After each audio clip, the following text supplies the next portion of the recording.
Hello everyone, स्वागत है आप सभी का। तो जितने भी कैंडिडेट्स एचपीएससी पीजीटी एग्जाम की तैयारी कर रहे हैं सबको पता है कॉमन पार्ट 20 मार्क्स का है, जिसके अंदर हरियाणा जीके।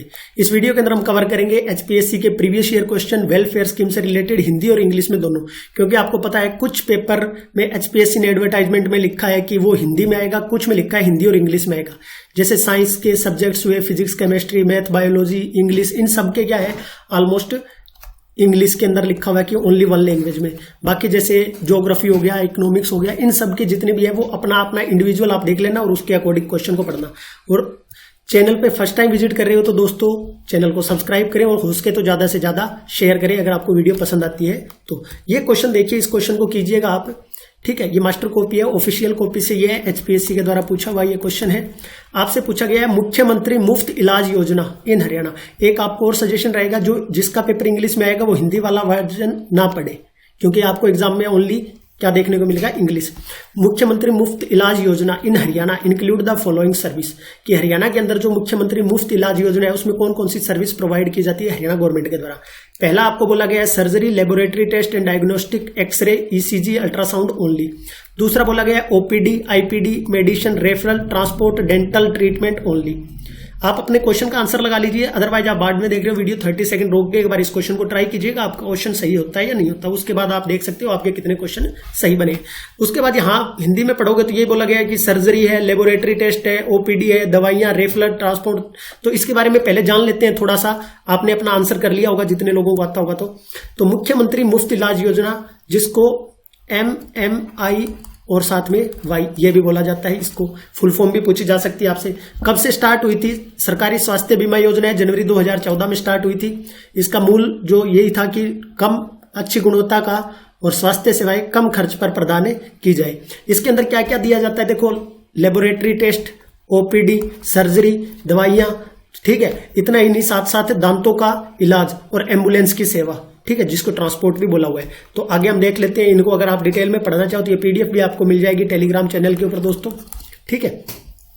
इसके अलावा ये जो दवाइयां, सर्जरी, लैब टेस्ट, ठीक है, डेंटल ट्रीटमेंट, एम्बुलेंस खर्च, ये सारे 4 के 4 ऑप्शन है। इसको आप डिटेल में पढ़ना चाहो तो पढ़ सकते हो, अदरवाइज डिटेल में पूछा नहीं जाएगा।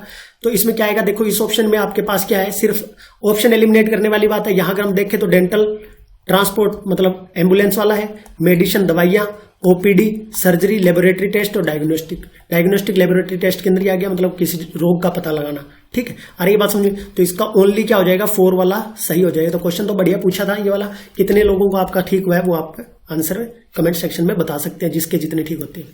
नेक्स्ट क्वेश्चन की तरफ बढ़ते हैं। नेक्स्ट क्वेश्चन आपसे पूछा गया है कि आपको मैच करना है, मैच द फॉलोइंग स्कीम और portal of the government of Haryana.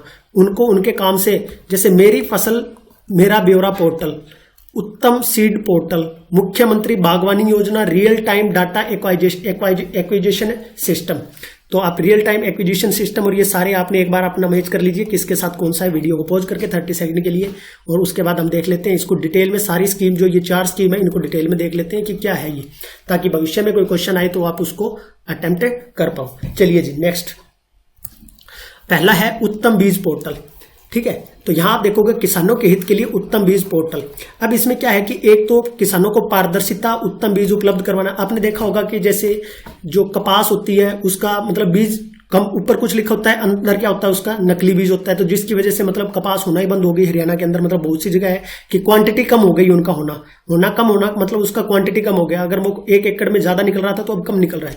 राज्य और एजेंसी स्तर पर बीज स्टॉक की रियल टाइम उपलब्धता, कितना भाई कोई जैसे किसी ने स्टॉक करके रखा हुआ है कि नहीं रखा हुआ है ऐसा, ठीक है। किसानों को हर कदम पर SMS द्वारा मिलेगी जानकारी। अब यहाँ ये देखो मनोहर लाल जो कि हरियाणा के सीएम है, 30 अक्टूबर 2021 को उत्तम बीज पोर्टल की शुरुआत की। मेरी फसल मेरा ब्यौरा पोर्टल और पहचान पत्र आईडी के साथ जोड़ दिया है। देखो फैमिली आईडी तो है, उसके साथ मेरा फसल मेरी ब्यौरा में क्या होता है मैं बता देता हूं आपको।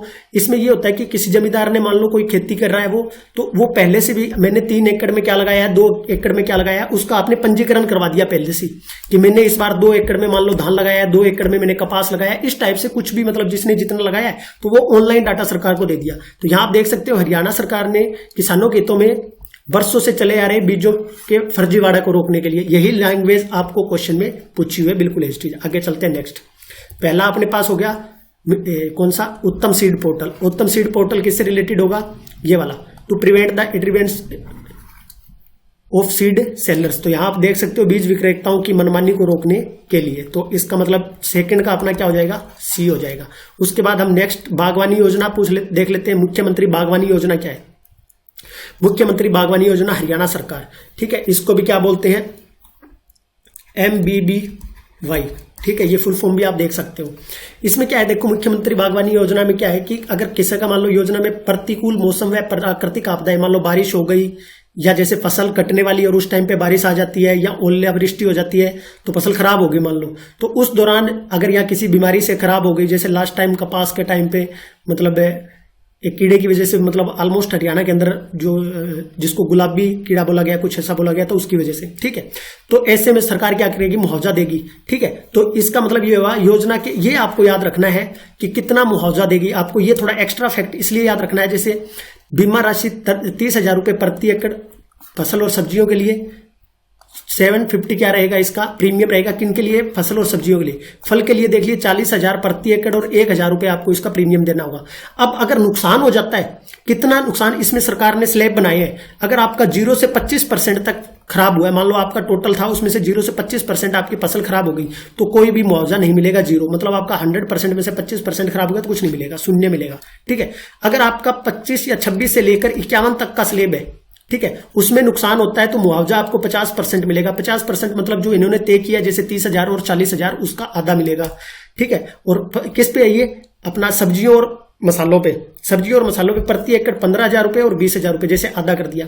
अगर नुकसान का प्रतिशत 51 से 75% तक है तो 75% मिलेगा जो राशि है उसका, ठीक है, जैसे 22,500 और 75% से अधिक है तो 100% पूरा का पूरा आपको मिलेगा, ठीक है। यह था बागवानी योजना के बारे में, ठीक है, प्राकृतिक आपदाओं को। तो इस क्वेश्चन को, उसके बाद है अपने पास मुख्यमंत्री बागवानी और रियल टाइम। तो अब मुख्यमंत्री बागवानी योजना को हम देख सकते हैं यहाँ, मौसम की अनिश्चितता के जोखिम से किसानों को मुक्त रखना, ये वाला अपना सही हो जाएगा।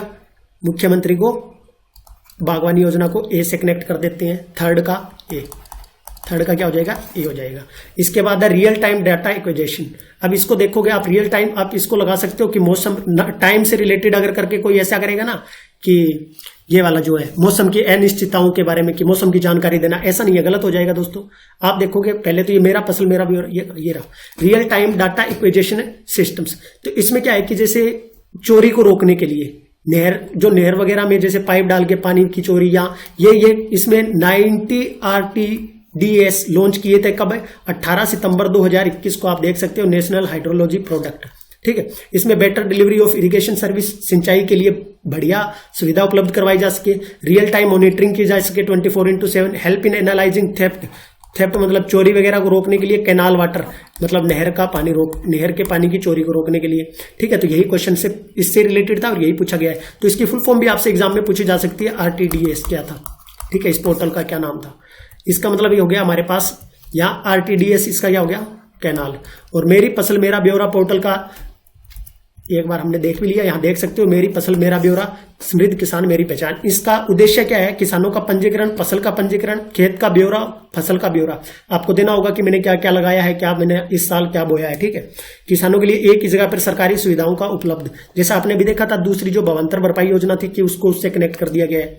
कृषि संबंधी जानकारियां देना, इसके साथ ही प्राकृतिक आपदाओं विपदाओं के दौरान समय समय पर सहायता प्रदान करना, ठीक है।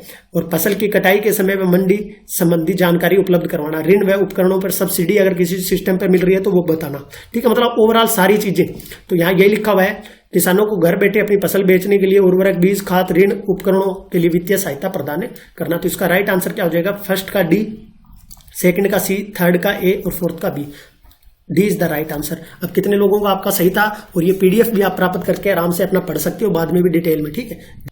नेक्स्ट क्वेश्चन देखिए दोस्तों, क्या कहता है, which of the following scheme योजना ऑफ गवर्नमेंट ऑफ हरियाणा। तो इनको सबको एक बार आप अपना अपना मैच कीजिए, क्या कहा गया है, खाली खेत खाली फिर भी खुशहाली, खेत खाली फिर भी खुशहाली, खेत खाली फिर भी खुशहाली, मेरा पानी मेरी विरासत, भावांतर भरपाई योजना, पंडित दीनदयाल उपाध्याय पशुधन सुरक्षा योजना। और इनको आपको क्या करना है, इनके साथ कनेक्ट करना है। इनके बारे में डिटेल भी देखेंगे एक एक योजना के बारे में, ठीक है। पंडित दीनदयाल पशुधन योजना आपको साफ ही पता चल रहा है, पंडित दीनदयाल पशुधन योजना से, जो कि क्या है, पशु मालिकों को जोखिम से रहित बनाना। तो फोर्थ का क्या आ जाएगा, ए आ जाएगा। फोर्थ का ए ऑप्शन, यहाँ फोर्थ का ए और यहाँ भी ए है, तो ऑप्शन एलिमिनेशन मेथड से 2 ऑप्शन कट रहे हैं।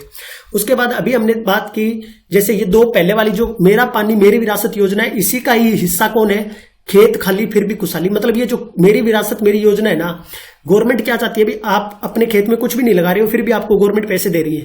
क्यों दे रही है, कि गवर्नमेंट चाहती है कि आप धान ना लगाएं, धान की जगह बेशक आप खाली रख लो, ठीक है, या बाजरा या ऐसी चीज लगाओ जो पानी की कमी, जिसमें कम पानी की जरूरत होती है। तो गवर्नमेंट ये चाहती है, ये जो मेरी पानी मेरी विरासत योजना है, ये इसीलिए स्टार्ट की गई थी कि धान की खेती को कम किया जाए और जो कम पानी वाली फसलें हैं उनको बढ़ावा दिया जाए, ठीक है। उसी के अंदर ये है कि आप अगर अपने खेत को खाली भी रखते हो फिर भी आपको गवर्नमेंट क्या दे रही है, पैसे दे रही है। तो ये इसी से रिलेटेड है कि जहां जहां उगता है वह जमीन बंजर पड़ी रहे तो भी किसानों को लाभ होगा, बंजर पड़ी रहे तो भी, मतलब आप कुछ भी नहीं बोते हो उसके अंदर है। तो फर्स्ट का क्या हो जाएगा अपना, फर्स्ट का हो जाएगा डी। इसके बाद मेरा पानी मेरी विरासत, ये वही है, किसानों को धान से कम पानी वाली सघन कृषि के विकल्पों की ओर प्रेरित करने के लिए ये स्टार्ट की गई थी, ताकि आप वो फसल लगाएं। भावांतर भरपाई योजना, सब्जियों फलों कीमतों में गिरावट के समय किसान को जोखिम से मुक्त करना। मतलब अगर आपका मान लो जो एमएसपी है, ठीक है भाई, इतने से कम पे आपकी फसल नहीं खरीदी जाएगी, उससे रिलेटेड है। मान लो आपकी फसल गवर्नमेंट या जैसे प्राइवेट वाले कम में ले रहे हैं तो उससे रिलेटेड, क्योंकि सरकार ने इनका एमएसपी फिक्स कर दिया। भावांतर भरपाई योजना, इनको देख लेते हैं 1 बाय 1। जैसे सबसे पहले मेरी विरासत मेरी योजना 6 मई 2020 को स्टार्ट की गई थी, धान की खेती से रिलेटेड थी। सरकार किसान के लिए खेती खुशहाली का नारा दिया, खाली खेती खाली फिर भी खुशहाली का नारा लेकर आई है, जिसका उद्देश्य है पानी बचाना, ठीक है। ये बाकी ये सारा देख सकते हो, 7,000 रुपए प्रति एकड़ देती है अगर किसान धान नहीं बोए तो, ठीक है। और अभी जो बिजाई होती है धान की डायरेक्ट, पता है 2 तरह से होता है, एक तो बिजाई होती है धान की, ठीक है, जैसे गेहूं की बिजाई होती है। अभी गवर्नमेंट ने 4,000 रुपए कर दिए हैं इसके लिए, अगर आप धान की डायरेक्ट बिजाई करते हो। एक तो पूरा जिसके लिए बिजाई करते हैं तो उसमें धान में पानी की जरूरत क्या होती है, कम होती है, ठीक है। तो यहां क्या किया है गवर्नमेंट ने, अभी 4,000 रुपए इस स्कीम में भी और ऐड किए हैं कि अगर धान की बिजाई की जाती है, बिजाई करना और एक दूसरे तरह से लगाना। अब आप जितने हरियाणा से हो तो समझ ही रहे होंगे, ठीक है। हम डायरेक्ट अगर मतलब जैसे पौध लगा रहे हैं धान की, ठीक है, तो उसमें पानी की ज्यादा जरूरत होती है, अगर बिजाई करते हैं तो उसमें कम होती है, ठीक है। तो ये इससे रिलेटेड था। भावांतर भरपाई योजना, ये देखो बागवानी से है, ये मंडी में फल में कीमतों में किसानों को निर्धारित संरक्षित मूल्य एमएसपी, ठीक है। तो ये आपको याद नहीं रखना कि कितनी सब्जियां थी कितने फल थे, क्योंकि ये चेंज होता रहता है कि अभी किसी का ऐड कर देते हैं किसी का बढ़ा देते हैं। जैसे स्टार्टिंग में 4 की गई थी, 4 फसलों पे, जैसे टमाटर प्याज आलू और फूल गोभी, उसके बाद इसमें बढ़ती जा रही है ये, ठीक है। राउंड काफी मेरे ख्याल में 44 के आसपास होंगी ये, ठीक है। तो ये आपको आंकड़ा याद नहीं रखना कि कितनी है ये, क्योंकि चेंज होती रहती है ये, ठीक है, इसका फिक्स नहीं है। तो ये किससे रिलेटेड है और ये कहां से स्टार्ट की गई थी, ये याद रखना, डेट याद रख लेना, 31 दिसंबर 2017 को करनाल से स्टार्ट की गई थी, ये बात आपको याद रखनी है। उसके बाद एक जो हमने अभी पढ़ा दीनदयाल पशुधन योजना, उसमें क्या है, पशुओं का बीमा वगैरह से योजना से रिलेटेड है वो, ठीक है। क्योंकि उसमें क्या है कि अभी जो हम बात कर रहे थे कि किसी का मान लो अनुसूचित जाति के लिए तो वो बिल्कुल फ्री रहेगा, बीच में जैसे कोरोना टाइम में बंद हो गया था, उसके बाद अब दोबारा पोर्टल को उसको स्टार्ट किया गया है, ठीक। जैसे अभी हमने दीनदयाल क्या देखा, पशुधन सुरक्षा योजना, और यहां कौन सी अभी नेक्स्ट जो है दीनदयाल उपाध्याय अंत्योदय योजना, ये इंपॉर्टेंट है आपके लिए, जिसको दयालु भी बोला जाता है। ये भी पूछा जा सकता है दयालु का फुल फॉर्म क्या है। तो गवर्नमेंट अभी क्या कर रही है, आपको इतना याद रखना है कि यहां सरकार 5 वर्ष और अधिक से 60 वर्ष तक की आयु के लिए 1,80,000 से कम आर्थिक आयु के लिए मृत्यु या विकलांगता पर वित्तीय सहायता प्रदान कर रही है, ठीक है। ये अभी के बजट 2023-24 में अनाउंस किया था गवर्नमेंट ने। तो आपको आप ये याद रखना चाहो तो ऐसे रख लो या इसको याद रख लो। 5 से 12 साल तक का है, अगर इस एज ग्रुप में होता तो 1 लाख रुपए सरकार देगी, 12 से 18 वाले को 2 लाख देगी, और तीसरा स्लेब जो आता है 18 से 25 वाला उसको क्या देगी, 3 लाख, और 25 से 40 वाला जो आता है जिसमें जो खुद कमाई का, इसमें ज्यादा इसलिए है क्योंकि अगर 25 से 40 की एज में है तो वही कमाने वाला होगा, अगर वही विकलांग हो जाता है, मृत्यु हो जाती है, तो उस केस में 5 लाख रुपए, ठीक है। इन केस में मान लो यहाँ 5 से 12 साल की उम्र का है तो उसमें बच्चे के जाने से घर की इनकम पे ज्यादा फर्क नहीं पड़ रहा, ठीक है, क्योंकि उस टाइम पे वो कमा नहीं रहा। और 60 से 40 वाले में फिर 2 लाख रुपए। तो ये आपको याद रखना है डाटा, ठीक है। नेक्स्ट, इस क्वेश्चन को आपको करना नहीं है दोस्तों, मैं ये बताना चाह रहा हूं कि बजट से रिलेटेड ऐसा क्वेश्चन पूछा जा सकता है, क्योंकि अभी जो बजट है, तो अभी जो पेपर आएगा उसमें अगर बजट आएगा तो 23-24 वाला आएगा, ठीक है, 23-24 वाला। तो क्वेश्चन कैसे फ्रेम किया हुआ है आप इसको देख लीजिए, इसका जो आंसर होगा वो तो होगा सेकंड और थर्ड वाला, ठीक है। और आपके लिए जो प्रैक्टिस क्वेश्चन है वो ये है, जन संवाद पोर्टल की शुरुआत कब से की गई थी? 7 मार्च, 7 मई, 7 अप्रैल और 1 मार्च। इसका आप कमेंट सेक्शन में बता सकते हो। और हो सके दोस्तों तो ज्यादा से ज्यादा चैनल को शेयर करो, वीडियो को शेयर कर दो अपने दोस्तों के साथ, ताकि आप ये मुझे भी मोटिवेशन मिले, ताकि आपको ये कंटेंट और ये पीडीएफ तैयार करके आपको प्रोवाइड की जा सके। प्रीवियस ईयर क्वेश्चन, इसके साथ हम बाकी भी चीजें हैं उनको भी कवर करेंगे। जैसे अपने प्रीवियस ईयर खत्म होंगे उसके बाद कुछ नए क्वेश्चंस भी हम साथ के साथ रखेंगे। ये आप इसको याद करने के लिए ये भी याद रखिए एक्स्ट्रा फैक्ट के तौर पे, अमृत सरोवर योजना नाहरा गांव सोनीपत से स्टार्ट की गई थी 1 मई 2022 को। 1 और 5 6 मई को किया गया भावांतर भरपाई योजना, और 5 मई को ई अधिगम योजना, जिसमें आपने देखा होगा 10th और +2 वालों को टेबलेट बांटे गए थे, 700 करोड़ गवर्नमेंट ने खर्च किए थे ई अधिगम योजना के नाम से। हरियाणा में बायोमेट्रिक स्टार्ट हुई थी 2 मई से, और जन्म जो ऑनलाइन इसको ऑनलाइन करो, ऑनलाइन जन्म पंजीकरण हुआ था 2 मई 2015 को, सेम डेट। ये ऐसे याद रख लेना, 1 मई, 5 मई और 6 मई। 6 मई को भावांतर भरपाई योजना 2020 में, और ये दोनों 22 में हुई थी। तो आपका दिन शुभ हो। धन्यवाद आप सभी का। चैनल को सब्सक्राइब कर सकते हो, वीडियो को लाइक जरूर करें अगर पसंद आ रही है तो। Thank you so much.